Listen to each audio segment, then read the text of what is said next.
গাজার নৃশংস হত্যাকাণ্ড নিয়ে ইসরায়েলের প্রতি ক্ষোভ সারা বিশ্বের মানুষের। তবু ইসরায়েল এই নৃশংসতা বন্ধে কোনো আগ্রহ দেখাচ্ছে না। ইসরায়েলি শাসক বেনিয়ামিন নেতানিয়াহুর সেনারা পুরো ফিলিস্তিনকে নিঃশেষ করে দিচ্ছে দিনের পর দিন। তবে এবার গাজার আগ্রাসন থামানোর ইঙ্গিত দিলেন ইসরায়েলি প্রধানমন্ত্রী, কিন্তু জুড়ে দিয়েছেন বেশ কিছু শর্ত। কিন্তু কি এমন শর্ত বেঁধে দিলেন নেতানিয়াহু যা মানলেই থেমে যাবে যুদ্ধের বোমা আর বেপরোয়া আক্রমণ? বিস্তারিত সাদিয়া সিদ্দিকার রিপোর্টে। দীর্ঘদিন ধরে চলা গাজায় ইসরায়েলের সংঘাত আজ পরিণত হয়েছে মর্মান্তিক আগ্রাসনে।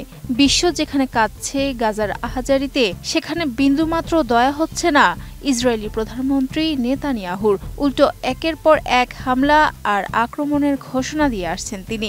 ইসরায়েলি সেনার মুহুর্মুহু হামলায় প্রাণ হারিয়েছেন হাজার হাজার গাজাবাসী। তবে এবার যুদ্ধ থামানোর আশা দিয়ে হামাসকে বেশ কিছু শর্ত জুড়ে দিয়েছে ইসরায়েল।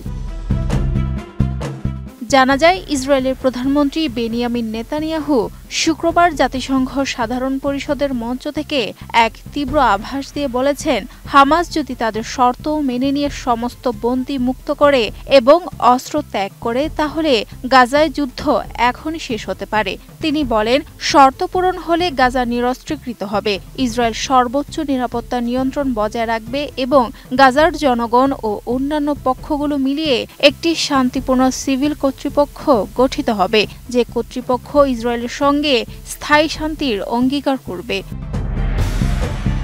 আমি বুঝি নির্মাণের শিল্প, সালাম স্টিল বোঝে durability. Salam steel, most durable steel. Netanyahu সরাসরি হামাসের কাছে আবেদন জানিয়ে অস্ত্র ত্যাগ করে তাদের মানুষদের ছেড়ে দিতে এবং সব জিম্মিদের এখনই মুক্ত করে দিতে বলেন এবং বলেন, যদি হামাস তা করেন তাহলে তারা বেঁচে থাকবেন, নয়তো ইসরায়েল হামাসদের খুঁজে বের করবে। তিনি আরও উল্লেখ করেন যে হামাসের শিবিরের শেষ অলিখিত অংশগুলো গাজা সিটির ভেতরে লুকিয়ে আছে এবং তারা ৭ অক্টোবরের মতো আরেকটি গোলযোগের আশঙ্কা সৃষ্টি করছে। হামাসের হাতে জিম্মিদের উদ্দেশ্যে নেতানিয়াহু বলেন, তিনি এমন কিছু করতে চান যা তিনি আগে কখনো করেননি। তিনি এই ফোরাম থেকে সরাসরি জিম্মিদের উদ্দেশ্যে কথা বলতে চান লাউডস্পিকারের মাধ্যমে। তিনি গাজাকে ঘিরে রেখেছেন বড় বড় লাউডস্পিকার দিয়ে, যা এই মাইক্রোফোনের সঙ্গে সংযুক্ত, যাতে করে ইসরায়েলের প্রিয় জিম্মিরা তার বার্তা শুনতে পাবেন। এদিকে কূটনীতিকদের উদ্বেগের প্রতিফলন নেতানিয়াহুর ভাষণে ইরানের পারমাণবিক সক্ষমতা নিয়ে কঠোর হুঁশিয়ারি ও পুনরায় নিষেধাজ্ঞা আরোপের আহ্বানও ছিল। তিনি বলেন, ইরানের সমৃদ্ধ ইউরেনিয়ামের মজুদ ধ্বংস করতে হবে।